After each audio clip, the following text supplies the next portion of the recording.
Please पूछिए। मैं आभार व्यक्त करना चाहूंगी अध्यक्ष महोदय, आपने प्रश्न पूछने का अवसर दिया।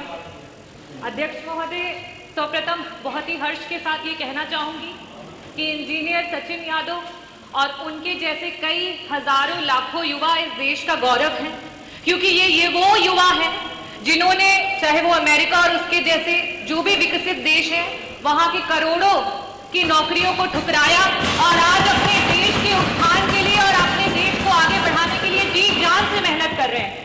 ये हुआ युवा है जो आज देश और प्रदेश की राजनीति को बड़ी आशाओं भरी नजरों से देख रहे हैं अध्यक्ष जी, और इन कागजी विकासों को देख देखकर हताश भी हो रहे हैं।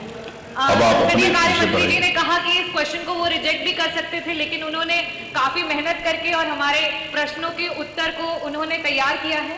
तो मेरा बहुत ही क्लियर क्वेश्चन है, और अगर आप रिकॉर्ड दिखा लें कि 600 पेज का उत्तर आज तक कभी आया। जी बिल्कुल बिल्कुल बिल्कुल मंत्री जी, मैं अध्यक्ष जी अपने प्रश्न पे आऊंगी।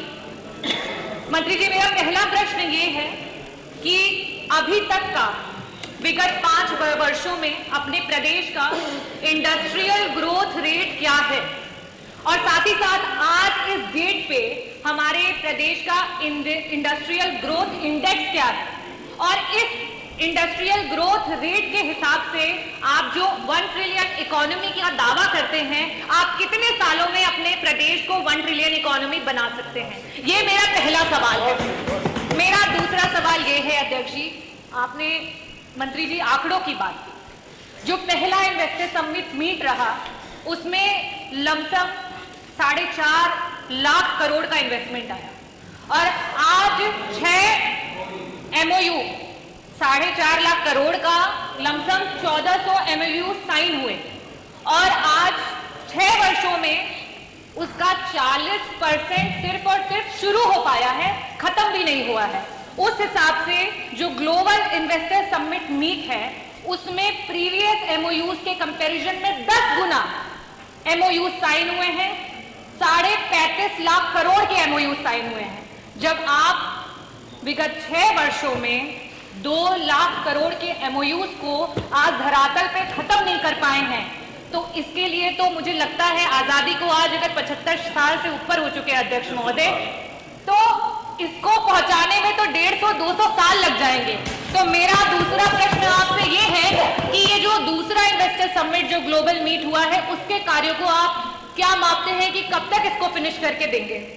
और तीसरा सवाल, क्योंकि मैं मेडिकल बैकग्राउंड से हूं, तो मैं ये भी पूछना चाहूंगी कि जो आपका इन्वेस्टर समिट मीट हुआ पहला, उससे आज धरातल पे इस प्रेजेंट समय में कितने मेडिकल रिलेटेड काम हैं जो पूरी तरीके से किए जा चुके हैं और आज हम प्रत्यक्ष तरीके से उसको सामने देख सकते हैं? बहुत बहुत माननीय मंत्री जी, इंडेक्स जब माननीय अध्यक्ष जी,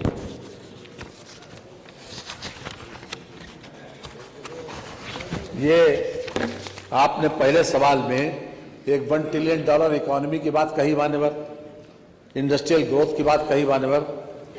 ये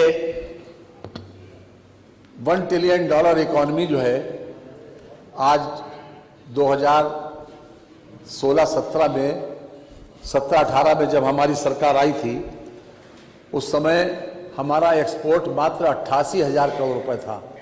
ये रिकॉर्डेड फैक्ट है, रिकॉर्डेड। और आज हमारा एक्सपोर्ट जो है वो लगभग 2 लाख करोड़ है। ये अपने आप में हमारी आर्थिक स्थिति की स्ट्रेंथ शो करता है कि हमारी आर्थिक स्थिति क्या है।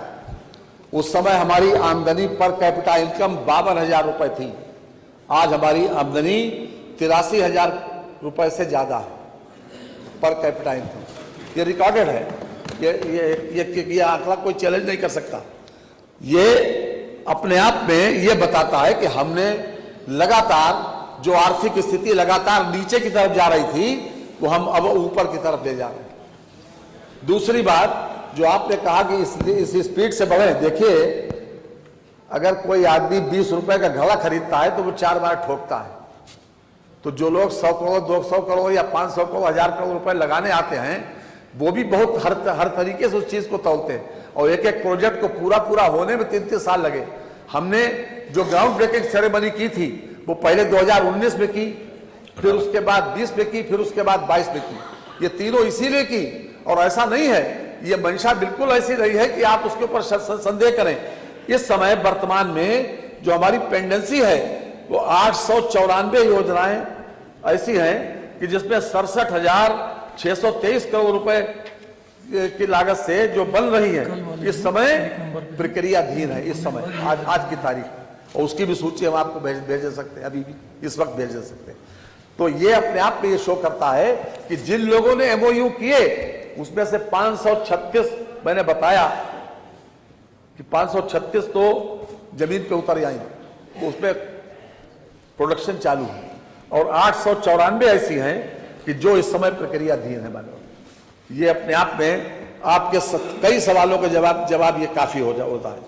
इसलिए किसी प्रकार की मान्यवर शंका नहीं करनी चाहिए इन्हें, और हर तरह से हम इस बात के लिए पूरी ये सरकार, योगी सरकार पूरी तरीके से वचनबद्ध भी है कि $1 ट्रिलियन इकोनॉमी को उत्तर प्रदेश बनाएंगे। और आज चाहे 22-23 का हमारा वो देख लें, जो एजी की रिपोर्ट है, आज तक इतनी बड़ी अच्छी रिपोर्ट पिछले 15 साल में नहीं आई मान्यवर, जितनी एसी को रिपोर्ट आई आज तक नहीं आई। 22-23 की रिपोर्ट अगर आप तो पढ़े लिखी है बहुत, देख लीजिए रिपोर्ट एजी की क्या स्थिति है हमारी 22-23 की। इसलिए शंका मत करिए, हम आपको भेज भी देंगे बाकी जो आपने पूछा। अध्यक्ष महोदय, मैं बस आखिरी एक सवाल पूछना चाहूंगी कि अध्यक्ष महोदय, बार बार ये सरकार वो खरगोश क्यों बनना चाहती है जो ये देखती है कि हमने पीछे किसे छोड़ दिया? ये वो क्यों नहीं बनना चाहती है जो देखे कि आज पर कैपिटा इनकम की अगर बात हो रही है तो विकसित देशों से हमारा पर कैपिटा इनकम कितना पीछे है और हम किस तरीके से विकसित बन सकते हैं, उसकी तरफ क्यों नहीं देखती है?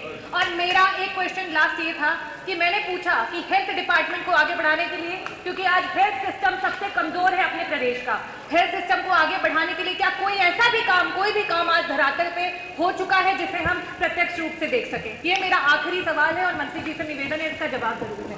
WHO की रिपोर्ट तो पढ़ लीजिए, और हमारे नीति ये जो NMC की रिपोर्ट देख लीजिए। इंडस्ट्री में हेल्थ से रिलेटेड कोई भी काम जो किया गया हो इन्वेस्टर समिट मीट के अंतर्गत, प्लीज बस उसे बता दीजिए। देखिए, इसमें इन्वेस्टमेंट उन लोगों का भी है, उनका भी MOU है। आप उसमें से अगर देख लिया, अगर आपने उसे देखा होता तो शायद ये सवाल नहीं करती, क्योंकि हो सकता है कि आपके समय कम मिलने की वजह से जो आप MOU है देख लीजिए, उसमें मेडिकल इक्विपमेंट्स बनाने के लिए भी है, और हर प्रकार से मेडिकल फैसिलिटी को आगे बढ़ाने के लिए आप देखिए तो उसे हम आपको निकाल के हम निकलवा के भिजवा देंगे। मेडिकल एक मिनट डॉक्टर।